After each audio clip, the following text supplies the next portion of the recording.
Madam, మీరు నా కోసం మా ఇంటికి రాకండి ప్లీజ్. శ్రావ్య, నా సర్వాణి, నా రేణు నన్ను దూరం చేసి ఈ రోజుకి సంవత్సరం అవుతుంది.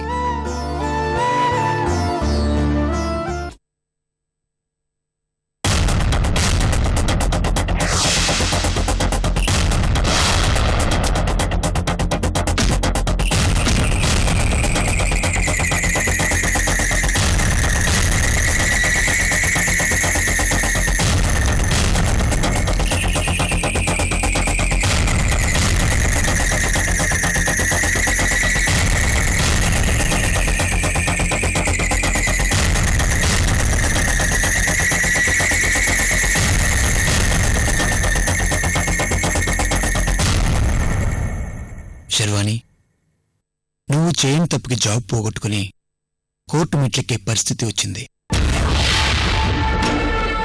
ఇప్పుడు నీ మీద పడ్డ నిందను తోడడానికి నా దగ్గర బలమైన సాక్ష్యం, నా కెమెరాలో రికార్డ్ అయిన ఈ వీడియో విజువల్స్.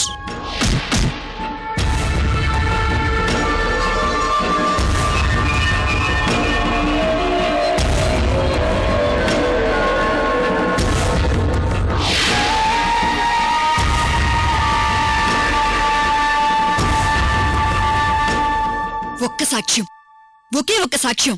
ఆ సత్యవతి గారిని చంపింది నేను కాదు, ఆ కీర్తి విజయ్ భాస్కర్ అని ప్రూవ్ చేసేది దొరికితే వాళ్ళ చాప్టర్ క్లోజ్ అయిపోతుంది. రేణు,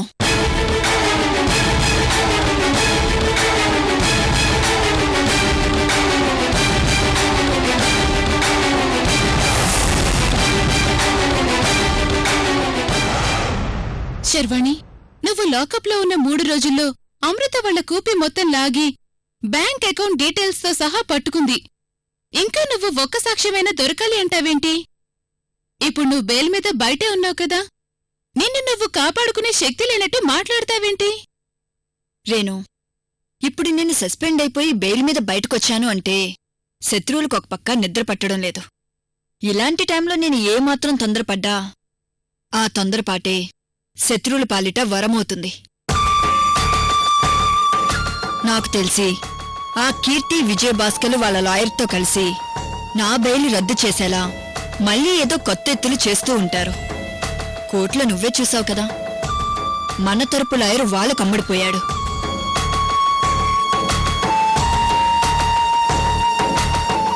మంచో చెడు మనకిష్టం లేకున్నా సమయానికి అమృత వచ్చింది కాబట్టి సరిపోయింది.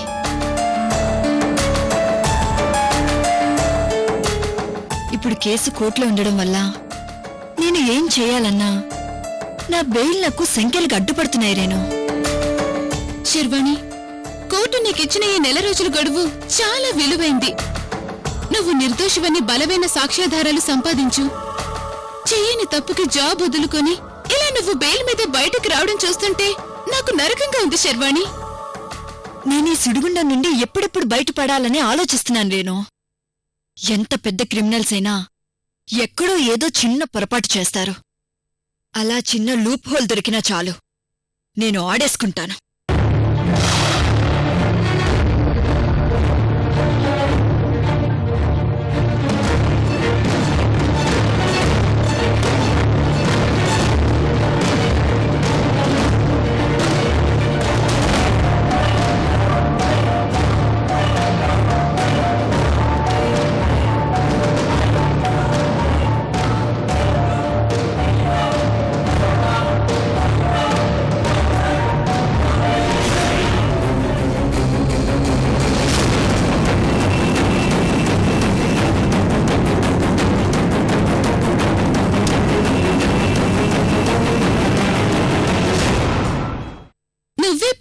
కేసులు ఎన్నో డీల్ చేసిందనివి.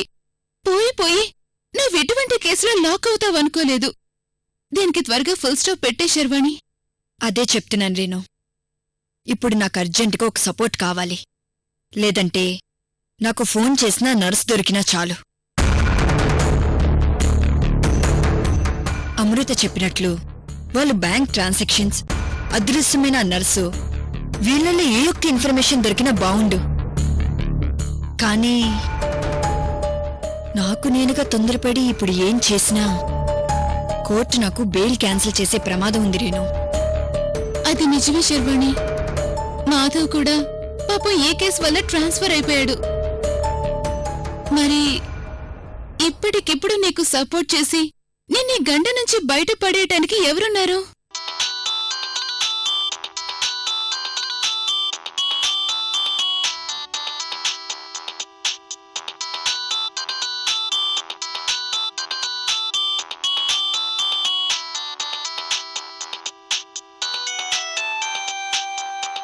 ఏంటి శర్వాణి, నీ ఫోనే రింగ్ అయ్యేది.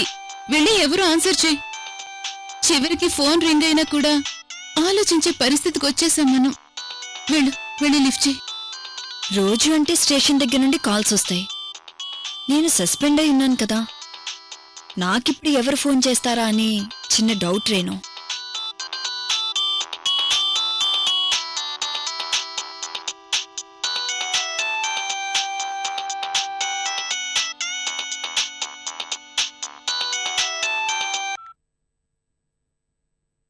హలో శర్వాణి గారు, నా పేరు కిరణ్. నేను ప్రెస్ రిపోర్టర్ని. నేను మీ అపాయింట్మెంట్ అడగడం కోసం ఫోన్ చేశాను. సారీ కిరణ్ గారు, నేనిప్పుడు ఎవరిని కలిసి మాట్లాడలేను, ముఖ్యంగా ప్రెస్ వాళ్ళని. శర్వాణి గారు ప్లీజ్, చాలా ఇంపార్టెంట్ విషయం మాట్లాడాలి. ప్లీజ్, మీ ప్రెస్ వాళ్ళకి ఉండే ఇంపార్టెంట్ ఏంటో నాకు తెలుసు. మీరు నన్ను కలిస్తే సత్యవతి గారి మర్డర్కి సంబంధించి న్యూస్ దొరుకుతుంది, రాసుకోవచ్చని మీ అభిప్రాయం. బట్ నేనిప్పుడున్న పరిస్థితిలో ఏ ప్రెస్ వాళ్ళతో మాట్లాడలేను. దయచేసి ఫోన్ పెట్టేయండి. శర్వాణి గారు, 1 మినిట్.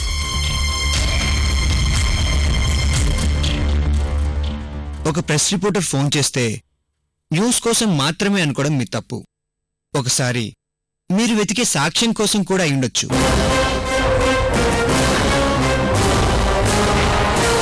దయచేసి తొందరపడకుండా ఒక ½ అన్ అవర్ నాకు మీ టైం ఇవ్వండి. మీ లైఫ్ ఇప్పుడు ఎలాంటి స్ట్రగుల్లో ఉందో నాకు తెలుసు. చూడండి మిస్టర్ కిరణ్, మీరెవరో కూడా నాకు తెలీదు, కానీ మీరు నాకు సంబంధించిన న్యూస్ అంటున్నారు. ఒకవేళ మీకు నేను సస్పెండ్ అయి ఉన్నాను, ప్రాబ్లంలో ఉన్నానని అడ్వాంటేజ్ తీసుకొచ్చని ఆలోచన ఉంటే అలాంటి ఆలోచన నుండి డ్రాప్ అయిపోండి. శర్వాణి గారు, సత్యవతి గారిని చంపింది మీరు కాదు, ఆవిడ భర్త విజయ్ భాస్కర్.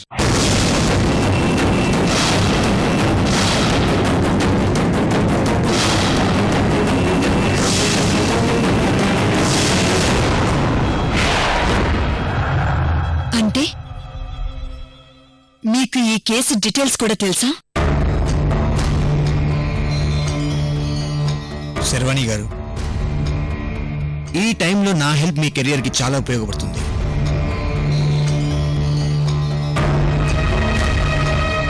అవకాశం ఇంటికొచ్చి కాలింగ్ బెల్ కొడుతున్నప్పుడు అనుమానిస్తూ కూర్చోకండి.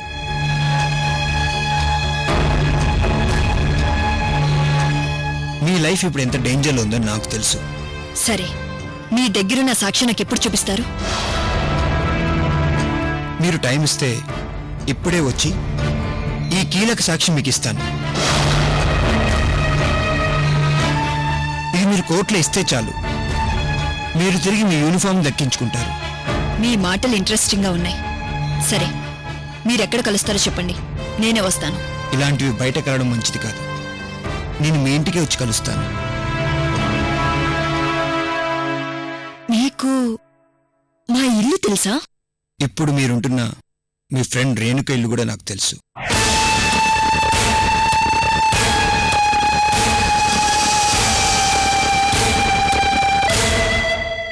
వన్ అవర్లో మీ దగ్గర ఉంటాను.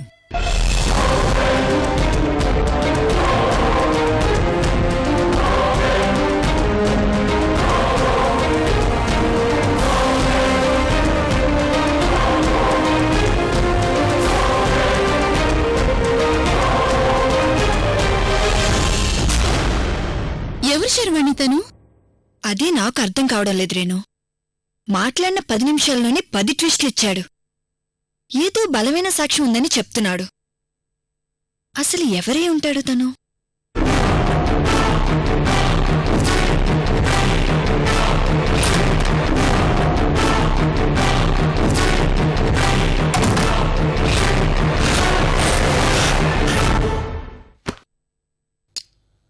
నాన్న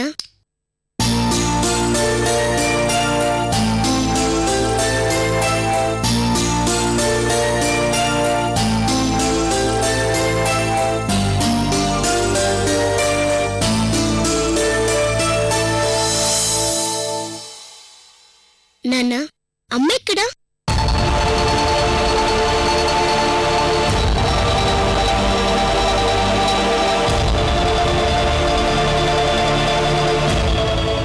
మార్నింగే చెప్పాను కదా తల్లి, నైట్ వస్తుందని. అమ్మకి బోల్డని పనులుంటాయి. ఊరికే ఎప్పుడొస్తావు అని ఫోన్ చేస్తే తను కంగారు పడుతుంది. నీకు అమ్మంటే ఇష్టమే కదా? అమ్మని హర్ట్ చేయడం తప్పు కదా? సరే నాన్న, నేను అమ్మని హర్ట్ చేయను. గుడ్. మరి అమ్మకు ఫోన్ చేసి డిస్టర్బ్ చేయకూడదు, సరేనా? అలాగే నాన్న. సరే, నేను ఒక 1 అవర్ ఫ్రెండ్ ఇంటికి వస్తాను. నువ్వు లోపల ఆయన దగ్గరికి వెళ్ళి ఆడుకో, సరేనా? సరే నాన్న.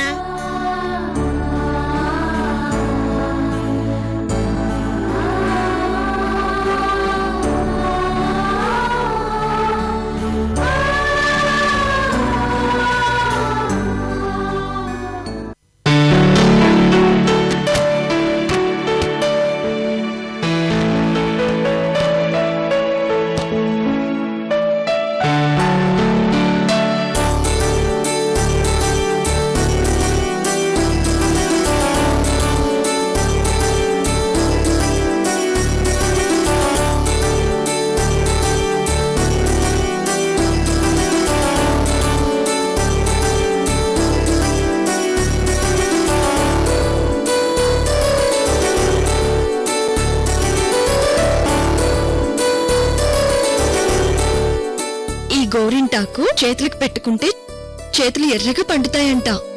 అప్పుడు నీతో పాటు నీ చేతులు కూడా అందంగా ఉంటాయంట. ఓకేనా?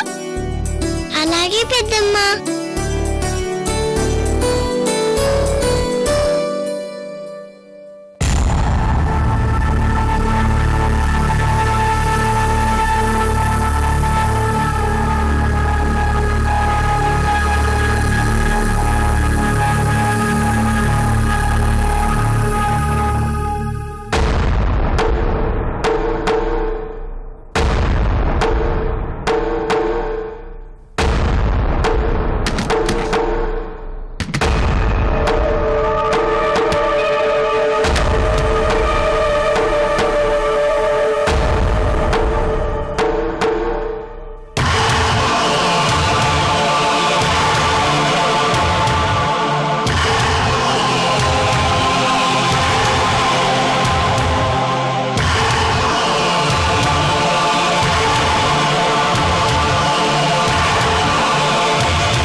చేతులు ఎర్రగా పండాయనుకో, నీకు పెద్దమ్మ మీద పెద్ద ప్రేమున్నట్టు. మరి ఎర్రగా పండకపోతే? పండకపోయినా ప్రేమున్నట్టే, సరేనా? అక్కా,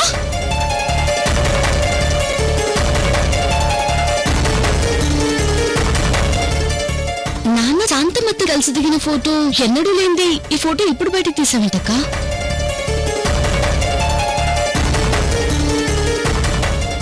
ఇప్పుడు ఈ ఫోటోతో పని పడింది నందిని. అదేంటక్క, మన ఇంట్లో ఎప్పుడైనా ఈ ఫోటో కనబడితే నాన్న కోపడేవారు. అలాంటిది ఈ ఫోటోతో ఇప్పుడేం పనక్క? నందిని, నాన్న ఎంత కాదనుకున్నా ఆ ఫోటోలో ఉన్న తన సొంత చెల్లెలు మనకు మేనత్త. అది సరే అక్క, ఎన్నాళ్ళు తనున్నా లేనట్టే ఉన్నాం. అయినా ఎంతకాలం లేని మేనత్త ఇప్పుడు కొత్తగా ఏంటి? అసలు నువ్వేం మాట్లాడుతున్నావో నాకు అర్థం కావట్లేదక్కా. నాన్నని మొన్న జైల్లో కలిసినప్పుడు ఎందుకో తన చెల్లెలి గురించి అడిగారు నందిని.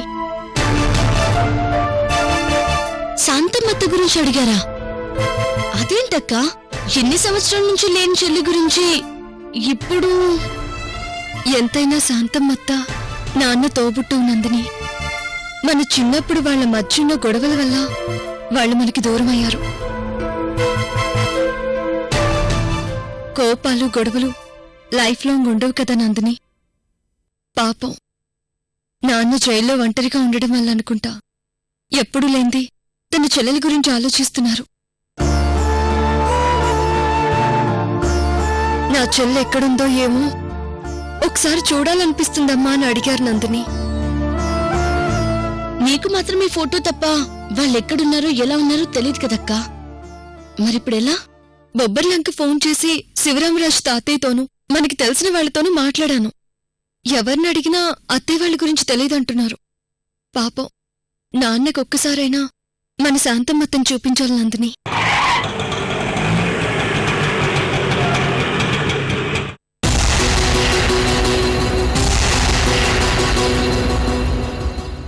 ఎక్కడుందో తెలీదు, ఎలా ఉందో తెలీదు. అన్నా చెల్లెల్ని ఎలా కలుపుదామనుకుంటున్నావక్కా? పైగా ఇప్పుడు శాంతమ్మత్తకు కూడా నాన్న మీద కోపం ఉండి ఉంటుంది.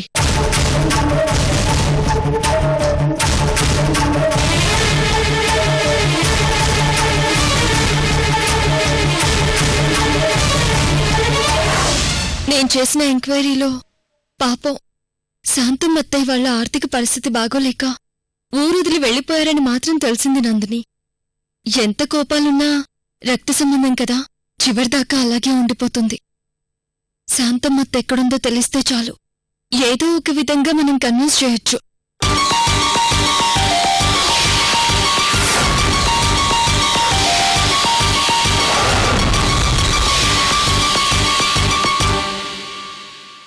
నేను చేసిన ఎంక్వైరీలో పాపం శాంతమ్మత్తయ్య వాళ్ళ ఆర్థిక పరిస్థితి బాగోలేక ఊరొదిలి వెళ్లిపోయారని మాత్రం తెలిసింది నందిని. ఎంత కోపాలున్నా రక్త సంబంధం కదా, చివరిదాకా అలాగే ఉండిపోతుంది. శాంతమ్మత్త ఎక్కడుందో తెలిస్తే చాలు, ఏదో ఒక విధంగా మనం కన్విన్స్ చేయొచ్చు.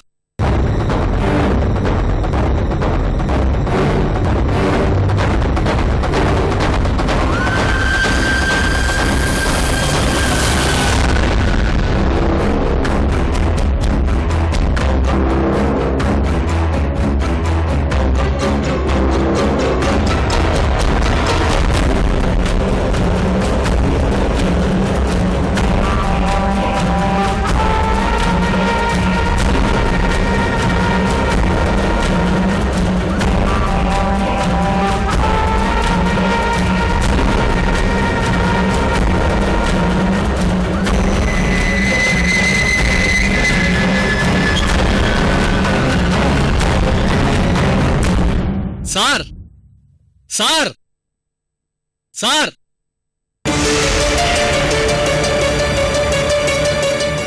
ఏంటి వేళాకోళంగా ఉందా? ఆటో డబ్బులు ఇవ్వమంటే ప్రామిసరీ నోట్ ఇచ్చి వెళ్తున్నారు.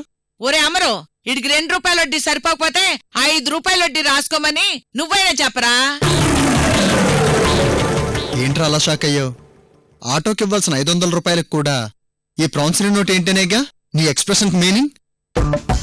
ఇప్పుడు మా దగ్గర ఈ ప్రామిసరీ నోట్ తప్ప పచ్చ నోట్లు లేవు. గత సంవత్సరం నుంచి ఈ ప్రామిసరీ నోటు మీదే బతుకుతున్నాం. ఇప్పుడు మేము అమృతని మా మావయ్య కూతురు దగ్గరికి వచ్చాం. మాకంతో ఇంతో గిట్టుబాటు అయ్యేలా ఉంటే ఓ సంవత్సరం పాటు ఇక్కడే ఉంటాం. కావాలంటే రేపొచ్చి తీసుకుని వెళ్ళు. నా కర్మ, పొద్దునే జిడ్డు బేరం దొరికింది నాకు. చిచి,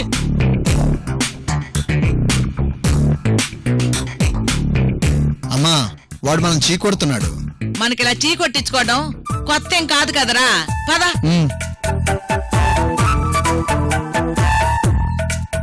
వెళ్ళా ఫోటోను లోపల పెట్టే. శాంతమ్మత్త గురించి నేను ఆలోచిస్తానులే.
బాగుండావా? బావున్నానత్తయ్య, రండి లోపలికి. ఇదేంటి ఇప్పుడే ఎక్కడుందో తెలీదు అనుకుంటుంటే ఇంతలోనే ఊడిపడింది శాంతమ్మత్త.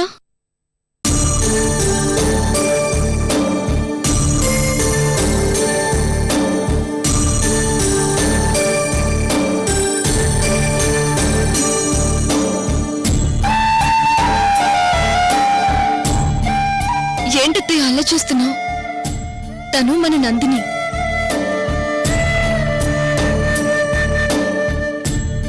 ఓరే నందినియా?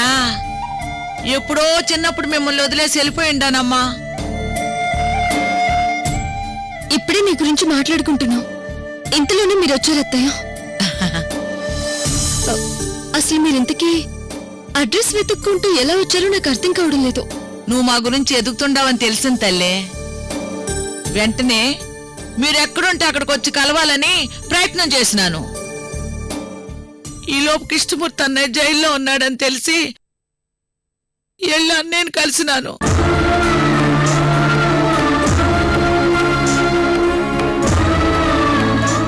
పాప మా అన్నయ్య నీ జీవితంలో వచ్చిన కష్టాల గురించి చెప్తా ఉంటే తల్లి నా కన్నీళ్ళు ఆగలేదమ్మా. ఎన్ని కష్టాలు, ఎన్ని మలుపులు తల్లి నీ జీవితంలో.